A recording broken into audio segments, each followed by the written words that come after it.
नमस्कार माझ्या प्रिय विद्यार्थी बंधू आणि भगिनींनो, मी प्राध्यापक मारुती विठ्ठल शेळके आपल्या सर्वांच्या लाडक्या व्यासपीठावर अर्थात शेळके मास्टरमाइंड अकॅडमीच्या या व्यासपीठावर सहर्ष असे स्वागत करीत आहे।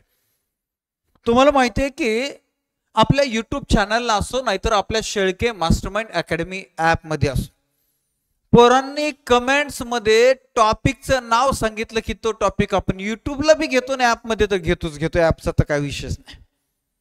आणि म्हणून तुमच्यासाठी जिल्हा परिषद भरतीच्या या सुरू असलेल्या परीक्षांसाठी एवढंच नाही तर संपूर्ण महाराष्ट्राचा भारताचा भूगोल शिकत असताना इतिहास शिकत असताना सुद्धा महाराष्ट्राच्या जिल्ह्यांवर प्रश्न येतात आणि म्हणून आपण जिल्हा विशेष ही सिरीज सुरू केलेली आहे। आणि आजच्या लेक्चर मध्ये खास स्पेशल सुपर ज्याला एक दैदिप्यमान असा इतिहास लाभलेला आहे। असा इतिहास जग ज्याचा आदर्श घेतं, जग ज्याच्या इतिहासापुढे झुकतं नमतं, अशा जिल्ह्याचा इतिहास पाहणार।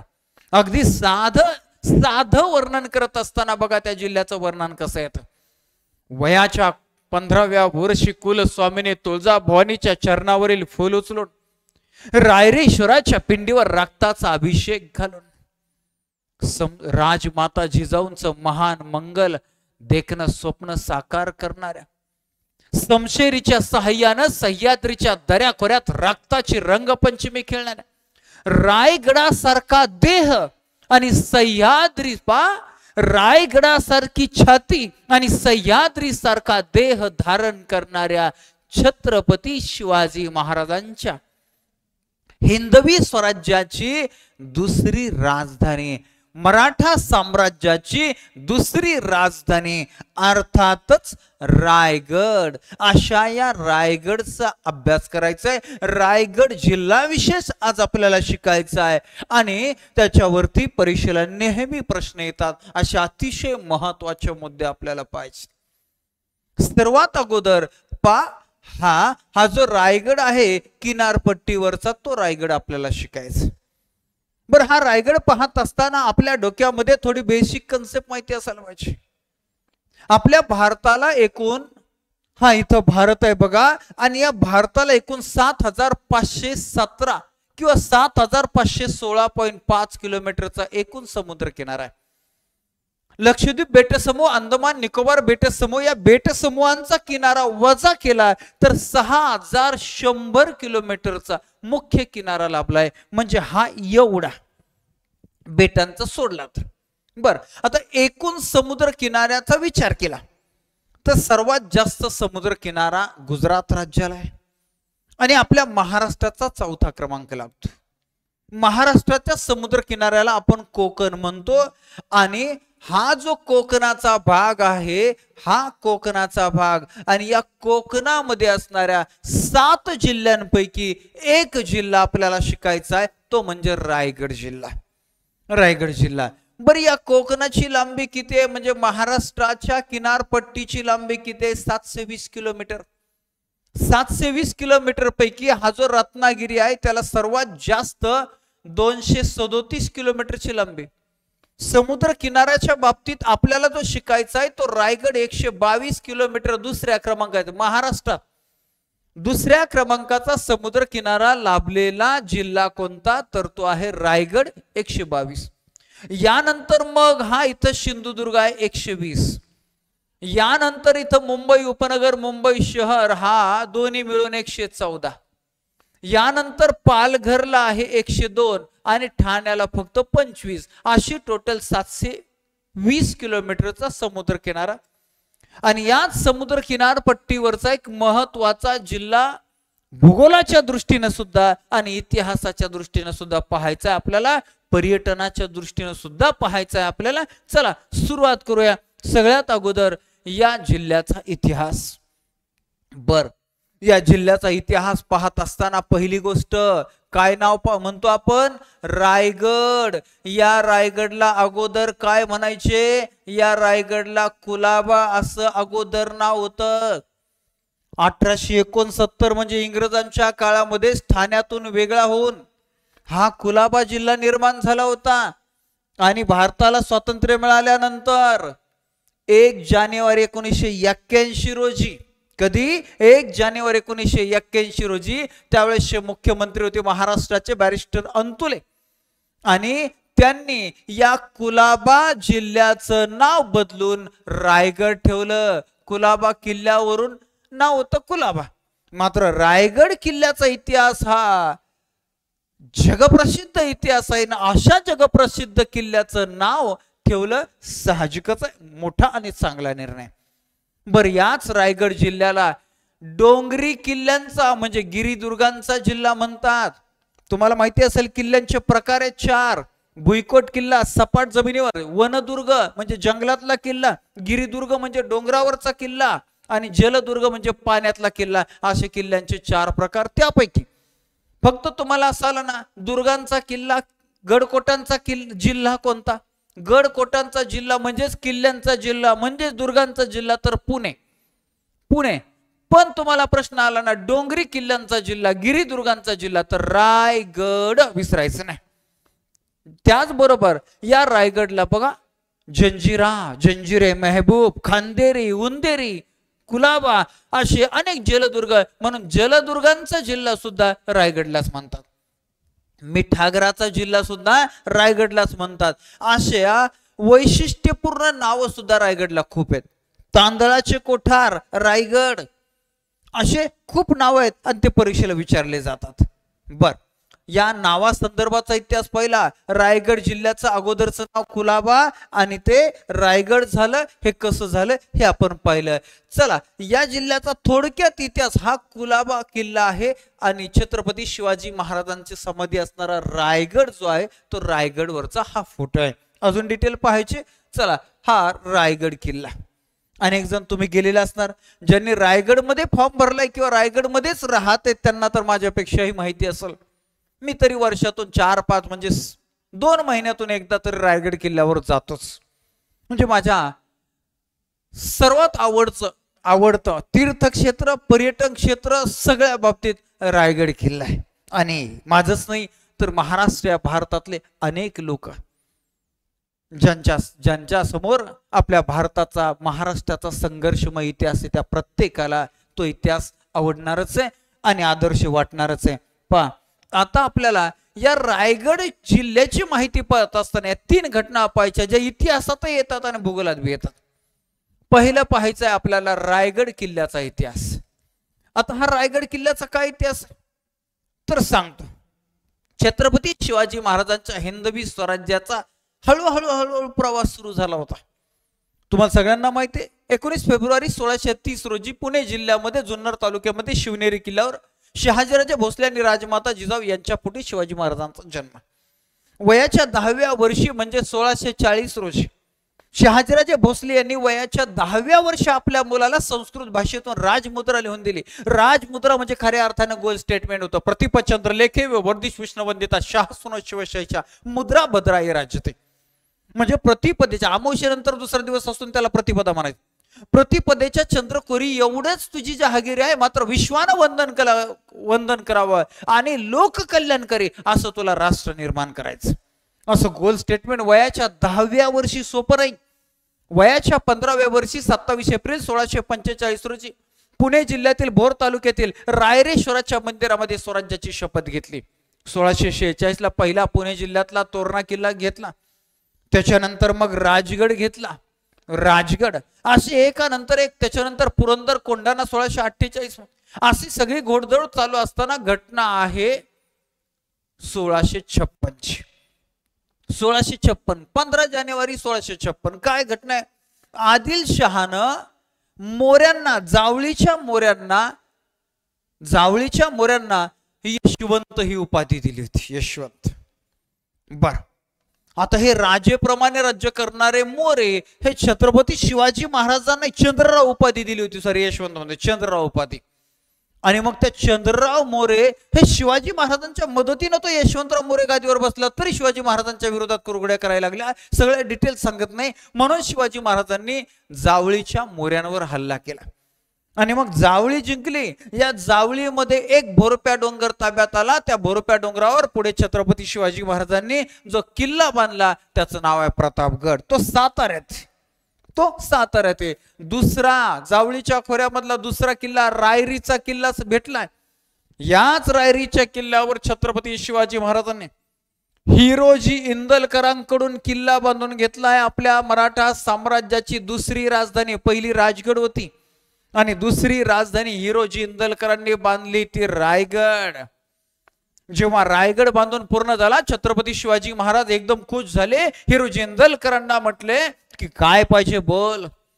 त्यावेळेस हिरोजी इंदलकरांनी फक्त काय मागितलंय की राज, तुम्ही जेव्हा जगदीश्वराच्या मंदिराच्या दर्शनाला जाता तेव्हा तुमच्या पायाची धूळ माझ्या मस्तकी लागावी एवढीच इच्छा आहे.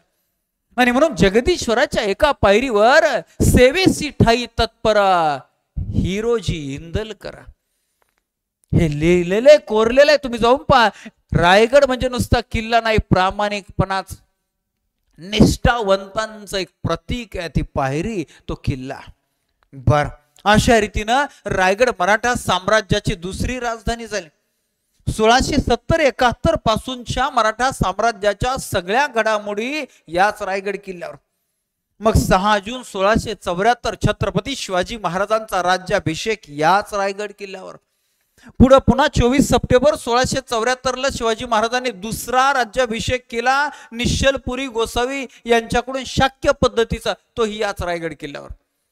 मात्र त्या अगोदर 6 जून 1674 पहिला राज्याभिषेक झाला. गागा भट्टांनी केला. हेनरी ऑक्झिले नावाचा ब्रिटिश वकील तिथं उपस्थित होता. अनेक लोक होते. आणि 12 दिवसानं म्हणजे 17 जून 1674 रोजी राजमाता जिजाऊ यांचा रायगड किल्ल्याच्या पायथ्याशी पाचाड या ठिकाणी मृत्यू झालाय. त्यांची समाधी आजही रायगड किल्ल्याच्या पायथ्याशी पाचाडलाच. सरस्वती स्थानिक नदी, त्या नदीच्या तीरावर असणारा हा रायगड किल्ला. याच किल्ल्यावर टकमक टोक आहे. मृत्यूदंडाची शिक्षा द्यायची, हातपाय बांधून वरून टाकायचं ते टकमक टोक कोणत्या किल्ल्यावर? रायगड किल्ल्यावर. याच रायगड किल्ल्याला पाश्चिमात्य लोक पूर्वेचा जिब्राल्टर म्हणायचे. पूर्वेचा जिब्राल्टर, ज्याचं नंदादीप, जम्बूदीप, रायरीचा किल्ला अशा अनेक नाव आहेत. याच रायगड किल्ल्यावर जगदीश्वराचं मंदिर आहे. याच रायगड किल्ल्यावर 3 एप्रिल 1680 रोजी छत्रपती शिवाजी महाराजांचा मृत्यू झालाय. याच रायगड किल्ल्यावर त्यांची समाधी आहे.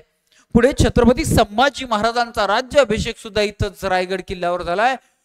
1689 सालापर्यंत हा रायगड किल्ला मराठा साम्राज्याची राजधानी होती. 1689 छत्रपती संभाजी महाराजांचा मृत्यू झाला. 11 मार्च 1689. मृत्यू झाला म्हणण्यापेक्षा त्यांना मारलं आणि मग हा मोगलांच्या ताब्यामध्ये गेला. 1707 औरंगजेबाचा मृत्यू झाल्यानंतर पुन्हा रायगड किल्ला मराठा साम्राज्यामध्ये आला होता.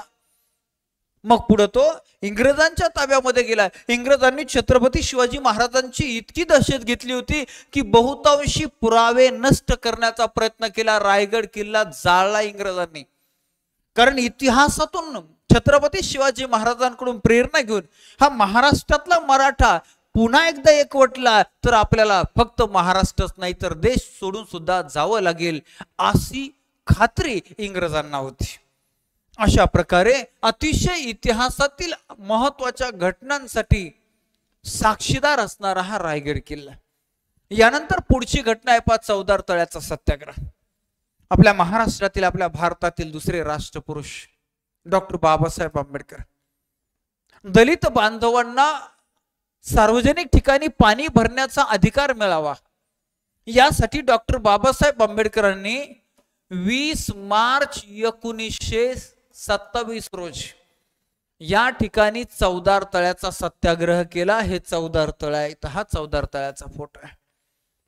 जरी 20 मार्च 1927 हा सत्याग्रह केला असला, सत्याग्रह झाला त्यानंतर बाबासाहेबांवर देशभरातून टीका व्हायला लागली. त्या टीकेला प्रत्युत्तर देण्यासाठी बाबासाहेबांनी पुढे 3 एप्रिल 1927 रोजी बहिष्कृत भारत नावाचं वृत्तपत्र सुरू केलं. ज्या वृत्तपत्राच्या मुखपृष्ठावर संत ज्ञानेश्वरांची अभिवचने लिहिलेली असायची, प्रकाशित केली असायची.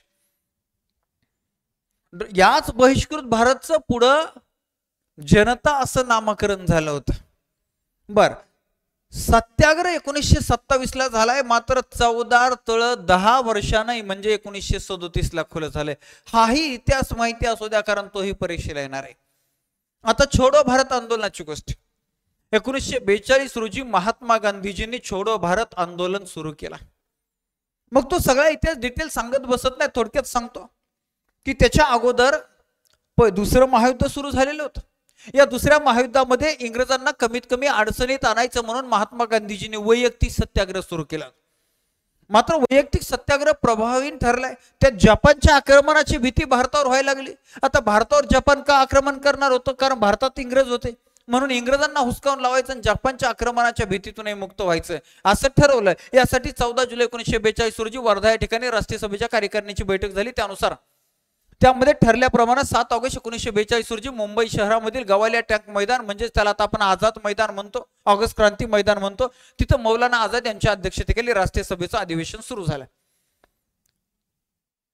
छोडो भारत आंदोलनाचा ठराव पंडित नेहरूंनी तिथं मांडला आणि सरते शेवटी 8 ऑगस्ट 1942 ला रात्री 9-9:30 वाजता महात्मा गांधीजींचं भाषण झालं आणि देशाच्या स्वातंत्र्यासाठी करा किंवा मराचं आव्हान त्यांनी भारतीयांना केलं आणि इंग्रजांना आव्हान केलं, छोडो भारत चले जाओ, क्विट इंडिया. खरं तर ही जी संकल्पना आहे क्विट इंडिया छोडो भारत, ही युसुफ मेहर अली नावाच्या एका गांधीजींच्या कार्यकर्त्याची.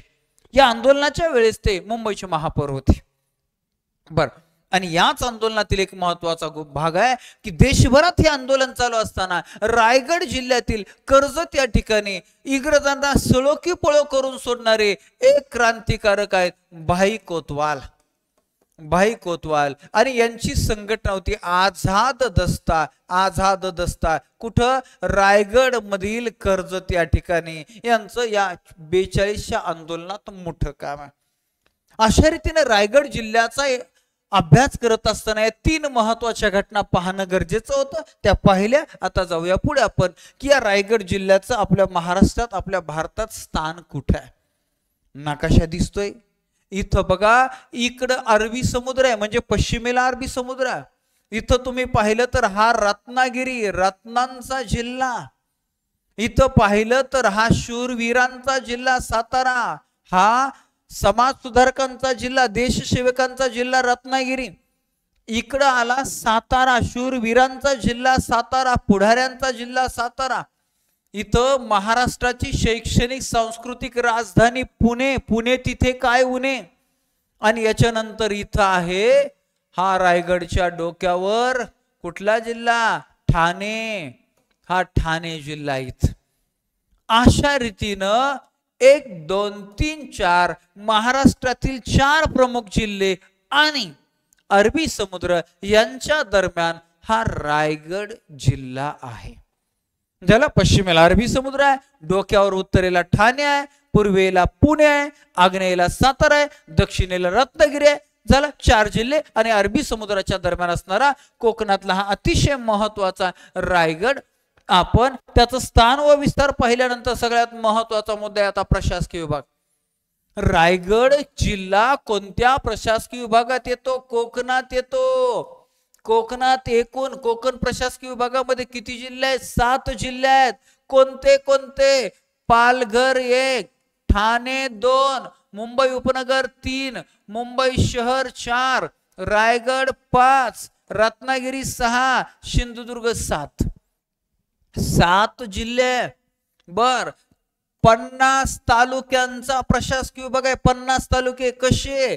पालघर मध्ये 8 तालुके, ठाण्यामध्ये 7 तालुके, मुंबई उपनगरामध्ये 3 तालुके, मुंबई शहरामध्ये 0, रायगड मध्ये 15, रत्नागिरीमध्ये 9, सिंधुदुर्ग मध्ये 8. टोटल करा 50 तालुक्यांचा प्रशासकीय विभाग.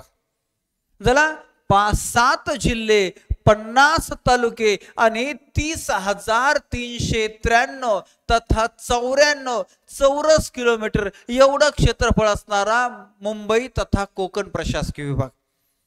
क्षेत्रफळाच्या दृष्टीने सर्वात लहान प्रशासकीय विभाग आहे कोकण. लक्षात राहू द्या. आणि या कोकण प्रशासकीय विभागामध्ये आपला रायगड येतो. प्रशासकीय विभाग झाला, प्रादेशिक विभाग सुद्धा कोकणच नाव आहे त्याला, कोकण. अपरांत असंही म्हणतात पण कोकण फेमस नाही. ठीक आहे. बर, आता मुख्यालय नगर जिल्ह्याचं मुख्यालय नगरमध्येच आहे, जळगाव जिल्ह्याचं जळगावमध्येच आहे, बीड जिल्ह्याचं बीडमध्येच आहे, छत्रपती संभाजीनगर जिल्ह्याचं छत्रपती संभाजीनगर जिल्ह्यामध्ये, पण रायगड जिल्ह्यात गेले, रायगड नावाचं गाव नाही, रायगड नावाचं शहर नाही. मग रायगडच्या जिल्हा लेवलचे ऑफिस कुठं, जिल्हा परिषद कुठं, कलेक्टर ऑफिस कुठं, तिथं हे मुख्यालय असणार. अलिबाग. अलिबाग. खरं तर तुम्हाला सांगतो की सुरुवातीला हा कुलाबा जिल्हा तयार होऊ नये, पनवेल कर्जत हे याच्यामध्ये नव्हता रायगड जिल्ह्यामध्ये, ते नंतर ऍड झाला. रायगड जिल्ह्याचं मुख्यालय आहे म्हणजे प्रशासकीय ठिकाण आहे अलिबाग, आणि प्रशासकीय विभाग कोकण. घोटाळा करायचा नाही. नेहमी दोन प्रश्न येतात. रायगड जिल्ह्याचं प्रशासकीय ठिकाण अलिबाग, सिंधुदुर्ग जिल्ह्याचं प्रशासकीय ठिकाण ओरस बुद्रुक. घोटाळा करायचा नाही. ठीक आहे, चला प्रशासकीय ठिकाण प्रशासकीय विभाग हे क्लिअर झालं. पुढचा मुद्दा पाहायचा आपल्याला. हा नकाशा पाहून घ्या. हा एवढा सगळा कोकण प्रशासकीय विभाग आहे. 7 जिल्हे, 50 तालुके, 30,393 तथा 94 चौरस किलोमीटरचा. पाठच पाहिजे बघा डोक्यात. हे सोपे प्रश्न आहेत, हातचे मार्क आहेत, पैकीच्या पैकी मार्क्स मिळाले पाहिजे. आता पुढची माहिती पहा, थोडीशी वेगळे. ती रायगड जिल्ह्याचं क्षेत्रफळ. हा असा उभा आहे, माणसाच्या उभ्या राहिल्यासारखा माणूस. 7,152 चौरस किलोमीटर एवढं क्षेत्रफळ आहे. 7,000 जवळपास 170 बाय 70 लांबी रुंदी असणारा हा रायगड जिल्हा आहे. बर, मगाशी तुम्हाला सांगितलं समुद्र किनाऱ्याची लांबी 122 आहे. कोकणात म्हणजे महाराष्ट्रात ज्या 7 जिल्ह्यांना समुद्र किनारा आहे, त्या समुद्र किनाऱ्याच्या लांबीत रत्नागिरी नंतर दुसरा क्रमांक रायगडचा लागतो. बर, 2011च्या जनगणनेनुसार लोकसंख्या 26,34,200, घनता आहे 308. आपल्या भारताची 382, आपल्या महाराष्ट्राची 365. त्या मानानं मापात कमी आहे. बर, लोकसभा मतदारसंघ 2 म्हणजे 2 खासदार, विधानसभा मतदारसंघ 7 म्हणजे 7 आमदार. एका जिल्ह्याचा कारभार करायला कशाला 9 जण एवढे पाहिजे.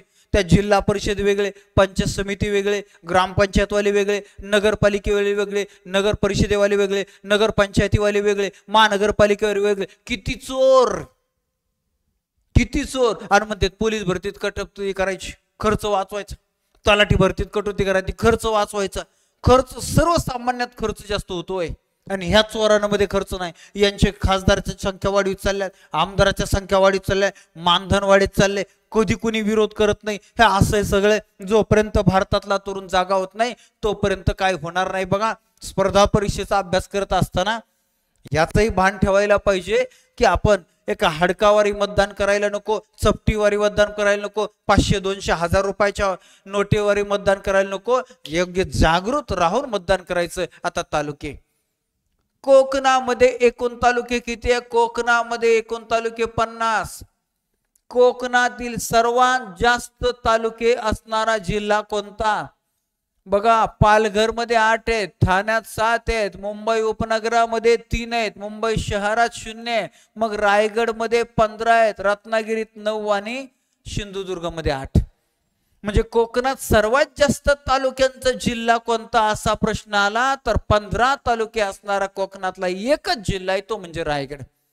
मग हे तालुक्यांची नावं तर यायलाच पाहिजे. अलिबाग जे मुख्यालयच तिथे, उरण खरीच तेलाचे साठे उरणला, रोहा, पनवेल, पेण, कर्जत, खालापूर. रायगडच्या बऱ्याच भागामध्ये मुंबई आली.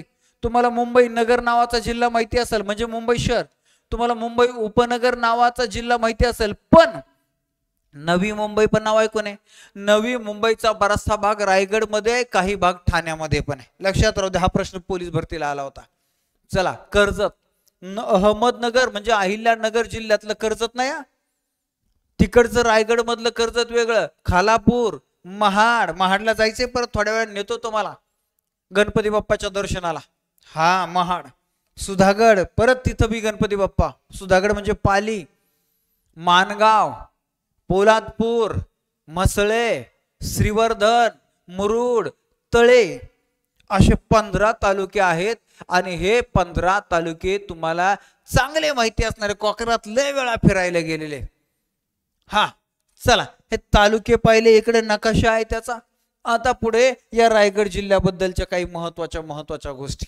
नद्यांवर प्रश्न येतोच रायगड जिल्ह्याच्या. काय? कारण कोकणातली सर्वात मोठी नदी कोणती? उल्हास नदी कोकणातली. कुठं? रायगड जिल्ह्यामध्ये, राजमाची जवळ, इकडून पुण्याच्या बोरघाटाजवळ, पण रायगड जिल्ह्यामध्ये उगम पावते. रायगड मधून ठाण्यात जाती आणि 2 खाड्यांच्या स्वरूपात मिळणारी एकमेव नदी म्हणजे उल्हास नदी. ठाण्याची मुख्य खाडी आणि पुढे वसईची खाडी.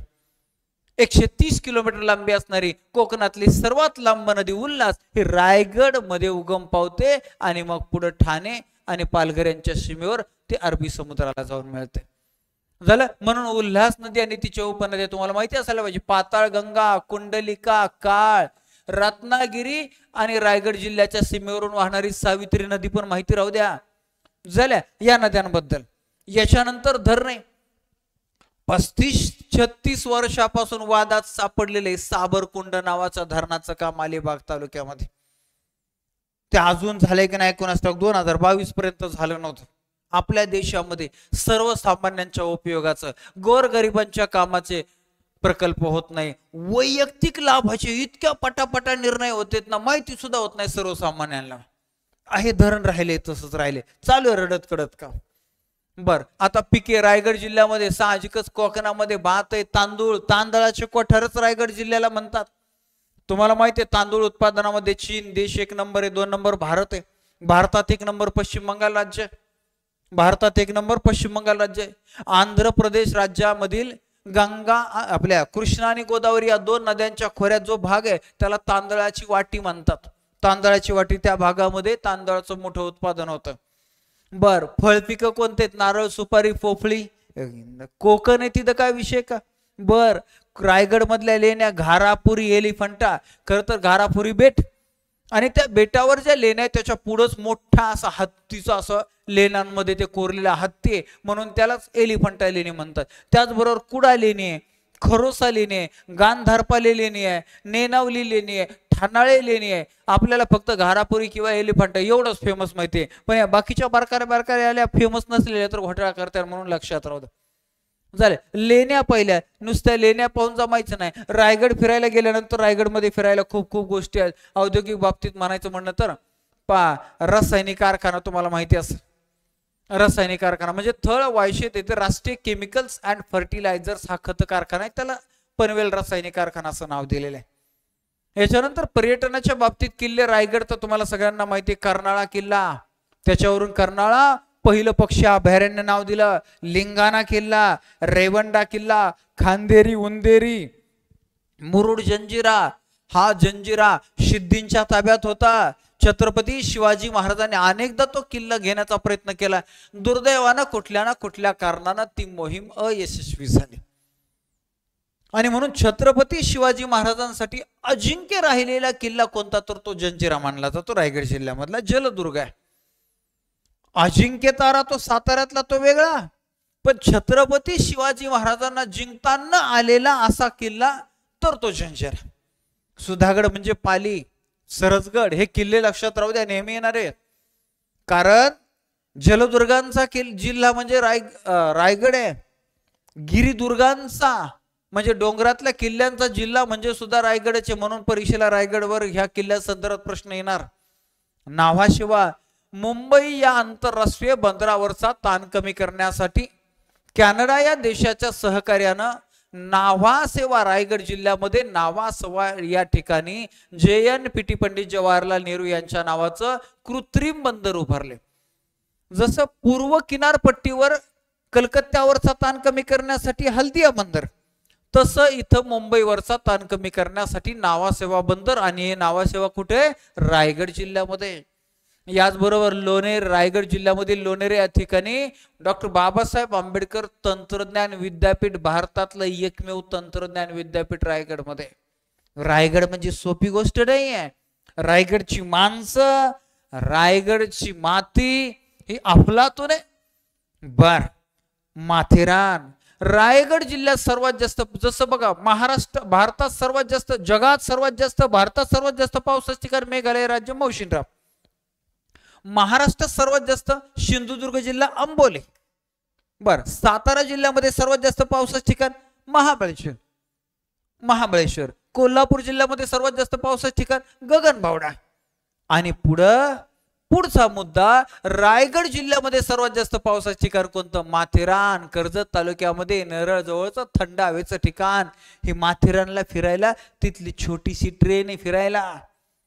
झालं एक. कर्नाळा पक्षी अभयारण्य रायगड जिल्ह्यातलं विसरायचं नाही अजिबात. आता पुढे आचार्य विनोबा भावे, पहिले वैयक्तिक सत्याग्रही, भूदान चळवळीचे जनक, गीताई या प्रसिद्ध ग्रंथाचे लेखक आचार्य विनोबा भावे यांचं जन्मस्थान हे पेन तालुक्यात रायगड जिल्ह्यात गागोदे नावाचं आहे. गणपतीच्या मूर्तींसाठी जगप्रसिद्ध असणारा पेन. याच्यानंतर अजून महत्वाचं, महाराष्ट्रातील सशस्त्र क्रांतीचे जनक, ज्यांनी राष्ट्रीय शिक्षणासाठी, स्वदेशीच्या प्रचार प्रसारासाठी ऐक्यवर्धिनी सभा नावाची संस्था स्थापन केली होती. पुणे नेटिव्ह इन्स्टिट्यूशन नावाची संस्था त्यांनी स्थापन केली होती. सार्वजनिक सभेमध्ये त्यांनी रानडेंबरोबर काही दिवस काम केलं आणि मग शस्त्र उचललं होतं. असे हे वासुदेव बळवंत फडके यांचा जन्मगाव शिरढोणे, पनवेल तालुक्यात रायगड जिल्ह्यामध्ये. आणि त्याच्यामुळं हे आपल्याला यायलाच पाहिजे. इतके मोठे मोठे इतिहासात नामवंत असणारे राष्ट्रपुरुष, फेमस असणारी पर्यटन स्थळ रायगडला आहे. म्हणून महाराष्ट्रातल्याच नाही तर भारतातल्या प्रत्येक पर्यटकांना रायगडला जावत अशा अनेक प्रकारचे पर्यटन स्थळ आहे. अजून आपल्याला बीचवर जायचंय फिरायला. बर, मगाशी सांगितलेली इथं परत आली कोंडवे किंवा कोंडाणा लेणी आहे कर्जत तालुक्यामध्ये. याच्यानंतर आपल्या महाराष्ट्रामध्ये अष्टविनायक आहेत, म्हणजे 8 गणपती प्रसिद्ध आहे. यामध्ये एक आपल्या अहिल्यानगरमध्ये, अहमदनगरमध्ये, कर्जत तालुक्यामध्ये सिद्धिविनायक सिद्धट आहे. झाले 7 राहिले. 5 पुणे जिल्ह्यामध्ये, 5 आणि 1 6 झाले. नगरचे 1, पुण्याचे 5 6. आता 2 कुठे? रायगड जिल्ह्यामध्ये 2 आहेत. पालीचा म्हणजे सुधागडचा बल्लाळेश्वर आणि महाडचा वरदविनायक, असे 2 अष्टविनायक हे रायगड जिल्ह्यामध्ये. नेहमी येणारा प्रश्न, बर महाडला गेलोय तर गांधारपाली महाडच्या लेण्या माहिती तुम्हाला? पेन येथील गणेश मूर्ती मागाशी सांगितलं जगप्रसिद्ध. आणि हा इथं जसं आपण तलावांचा जिल्हा गोंदियाला म्हणतो, सरोवरांचा जिल्हा तिकडं उत्तराखंड राज्यामध्ये, आता आठवायच नाही, जाऊ द्या, सांगतो शिकवता. आणि तसं धबधब्यांचं शहर म्हणून फेमस आहे खोपोली. धबधब्यांचं शहर खोपोली. अनेक धबधबे, जिथं पावसालाच कमी नाही तिथं धबधबे, डोंगर आहेत, घनदाट जंगल आहे, पाऊस आहे, धबधबे असणारेचे. आता हरिहरेश्वर, हाऊस ऑफ गॉड म्हणतात त्याला, देवाचं घर म्हणतात हरिहरेश्वर. कोकणाची काशी म्हणतात हरिहरेश्वरला. जिथलं हरिहरेश्वरचं म्हणजे भगवान शिव मंदिर फेमस आहे, शंकराचं मंदिर फेमस. तिथं सागरी कडा हे भूरूप तिथं तुम्हाला पाहायला मिळतं. आणि अजून एक सांगतो तुम्हाला, उर्मिला मातोंडकरचा रंगीला नावाचा चित्रपट मी कमी पाहतो पण कामाची माहिती ठेवतो. रंगीलाचं टायटल सॉन्ग जे आहे रंग रंग रंगीला, ते तिथं चित्रित झाले हरिहरेश्वरला. याई रे जोर लगा के नाचे रे, असलं काहीतरी गाणे. मला मी कामापुरता लक्षात ठेवतो. आता रायगड जिल्ह्यात गेले तर बीच बद्दल सांगतो. अलिबाग स्वतः अलिबाग तालुक्यातला किहीम बीच, बर आवास बीच, हरिहरेश्वरे, कोरलाई बीच आहे, काशीद बीच तर फेमस आहे, वरसोली बी फेमस आहे, आक्षी, नागाव, मांडवा, सासवणे, रेवास, हा बीच आहे रायगड मध्ये. 122 किलोमीटरच्या या सगळ्या टप्प्यामध्ये बीचेस. नावाशेवाबद्दल तर तुम्हाला मगाशी सांगितलंच आहे. पण रायगड जिल्ह्यामध्ये मुरुड बंदर सुद्धा आहे, लक्षात राहू द्या. आता पुढे रायगड जिल्ह्यातले काही धबधबे फेमस आहेत ते तुम्हाला सांगतो. गेले फिरायला तर काळ नदीचे, काळ नदी त्याच्यावरती कुंभे नावाचा धबधबा आहे मानगड जवळ. त्याच्यानंतर पांडवकडा धबधबा आहे खारघरच्या तिथं, भिवपुरी धबधबा आहे. झालं. अजून एक रायगड मधलं महत्वाचं ठिकाण सांगतो. तुम्ही इकडून पुण्यामधून कोकणात जर जायचं ठरवलंय, NH 4 जा. पुण्यातून गेले तुम्ही किंवा नगरकरांना बी हा पुणे, NH 4 पुढे गेले, कापूरहोळच्यातून उजव्या हाताला वळले, बोरला जायचं. बोर मधून पुढे वरंदा घाटातून रायगड मध्ये आले, बोर महाड मधून वरंदा घाटे, तर वरंदा घाट ओलांडून पुढे आले की रायगड जिल्ह्यामध्ये शिवथरगळे, तिथं सुंदर मठ आहे. या शिवथरगळे या ठिकाणी समर्थ रामदास स्वामी यांनी दासबोध नावाचा ग्रंथ लिहिलाय. खर तर समर्थ रामदास स्वामी म्हणजे नारायण सूर्यजी ठोसर, जालना जिल्ह्यातील गोदावरी नदीच्या तीरावरचं जाम त्यांचं गाव. मात्र मंडपात शुभमंगल सावधान म्हटले भटजी आणि हे पळून आले, घर संसार सोडला. आणि मग त्यांचं कार्य, त्याच्यामध्ये मनाचे श्लोक आणि दासबोध हे त्यांचे दोन साहित्य फेमस आहे. त्यातलं दासबोध रायगड जिल्ह्यामध्ये शिवथरगळे या ठिकाणी लिहिलेला ग्रंथ आहे. विसरायचं नाही, परीक्षेला येतो. बर, रायगड जिल्ह्यामध्ये मागाशी मी तुम्हाला ते रसायने औद्योगिक केंद्र म्हटलं ना, ते रसायने औद्योगिक, त्याला नाव पु ल देशपांडे यांनी त्याला नाव दिलेलं रसायने असं. तर Hindustan organic chemical limited HOCL असं म्हणतात, त्याला हे रसायने नाव दिलेले पु ल देशपांडे यांनी. हे सुद्धा लक्षात राहू द्या. अशा रीतीचा हा जो रायगड आहे, या रायगड जिल्ह्यात दक्षिणेला जांभी मृदा आहे आणि रायगड जिल्ह्यात उत्तरेला जो आहे ते उत्तरेला तांबडी मृदा आहे. असा हा रायगडचा दोन प्रकारचा मृदेचा भाग आहे रायगड जिल्हा. हे सुद्धा लक्षात ठेवायचं. बर, आता तुम्हाला सांगतो की कोकणाचं उत्तर कोकण आणि दक्षिण कोकण असे दोन भाग पडतात. उत्तर कोकण आणि दक्षिण कोकण. कुंडलिका नदीच्या उत्तरेला उत्तर कोकण, दक्षिणेला दक्षिण कोकण. तर दक्षिणेचा कोकण जो आहे तो ओबडधोब आहे, ओरिजिनल कोकण तिथंच राहिलाय. आणि दक्षिण कोकणात दोन जिल्हे आहेत, रत्नागिरी आणि सिंधुदुर्ग. उत्तर कोकणामध्ये मात्र मग पालघर, ठाणे, मुंबई उपनगर, मुंबई शहर आणि रायगड, ज्यांचं शहरीकरण मोठ्या प्रमाणात झालंय, जिथं लोकसंख्येचं केंद्रीकरण मोठ्या प्रमाणामध्ये झालंय, उद्योग व्यवसायाचा विकास मोठ्या प्रमाणात झालाय, सपाट भाग मोठ्या प्रमाणात आहे, असा हा उत्तर कोकण. आणि या उत्तर कोकणामध्ये रायगड आहे. निम्म्यापेक्षा जास्त रायगड मध्ये मुंबई आली, तिकडे ठाणे ओलांडून पालघर पर्यंत मुंबई गेली. म्हणजे पनवेलला म्हणजे मुंबईला राहते. अशा रीतीनं हे मुंबई पसरत पसरत या कोकणातल्या 2-4 जिल्ह्यात पसरलेली आहे. आणि अशा रीतीनं या कोकणातला इतिहास प्रसिद्ध, पर्यटनासाठी प्रसिद्ध आहे, भूगोलामध्ये सुद्धा विविध प्रकारच्या रचना असणारा हा रायगड जिल्हा जो आहे, हा रायगड जिल्हा आपण परीक्षेच्या दृष्टीने पाहतोय. माझ्या विद्यार्थी बंधू आणि भगिनींना, तुमच्या सगळ्यांच्या आग्रहाखातर हे जिल्हे मी तुमच्यासाठी घेतोय. हे याचे 8-8, 10-10 पुस्तकं गोळा करून नोट्स काढणं, त्या लिहिणं, एकत्र क्रमानं लावणं, त्या टाईप करणं, PPT बनवणं, मग शिकवणं, हे तुमच्या समोर मांडणं, हे प्रचंड वेळ खावंय. तरी बी मी करतोय. चला, तुमचा आग्रह आहे, 1 मार्क 2 मार्क जरी या लेक्चरमुळे तुमचे वाढले आणि तुमचं सिलेक्शन झालं, यातच मला खूप आनंद आहे. मात्र आपला चॅनल डेव्हलप करण्यासाठी, आपल्या चॅनलला सबस्क्राईब वाढवणं, व्ह्यूज वाढवणं, हे सहकार्य तुमच्याकडून मिळावं अशी अपेक्षा आहे. यासाठी लेक्चरची लिंक शेअर करणं, यासाठी चॅनलला सबस्क्राईब करणं, इतरही सहकार्यांना करायला लावणं, एवढं सहकार्य तुम्ही केलं तर हा 16-17 वर्षाचा माझ्या स्पर्धा परीक्षा क्षेत्रामध्ये शिकवण्याचा जो प्रवास आहे, त्या प्रवासाचा कळस सुद्धा पाया मध्ये हे सगळं तुमच्या सहकार्याने आणि कळस सुद्धा तुमच्या सहकार्याने उभा राहत आहे. चला, आजच्या लेक्चरमध्ये जाता जाता पहा, NCERT टेस्ट सिरीज आहे. NCERTचा 6वी ते 12वी पर्यंतच्या प्रत्येक इतिहास, भूगोल, राज्यशास्त्र, अर्थशास्त्र, विज्ञानावरच्या प्रत्येक धड्यावर ऑनलाईन सोडवण्यासाठी टेस्ट आहे. आणि त्या टेस्टच्या विश्लेषणाचा व्हिडिओ आहे. हा 1000 रुपयाचा 6 महिने व्हॅलिडिटी असणारा कोर्स आहे. नवरात्र उत्सवामध्ये फक्त 50 रुपयाला बघा. आणि म्हणून नवरात्र उत्सवाचा फायदा घ्या आणि हा कोर्स जॉईन करा. अंगणवाडी पर्यवेक्षिका ही सुद्धा परीक्षा जवळपास 15-20 दिवस पुढे गेलेली, म्हणून हा कोर्स सुद्धा 2500 रुपयाचा फक्त 499 रुपयाला घेऊ शकता.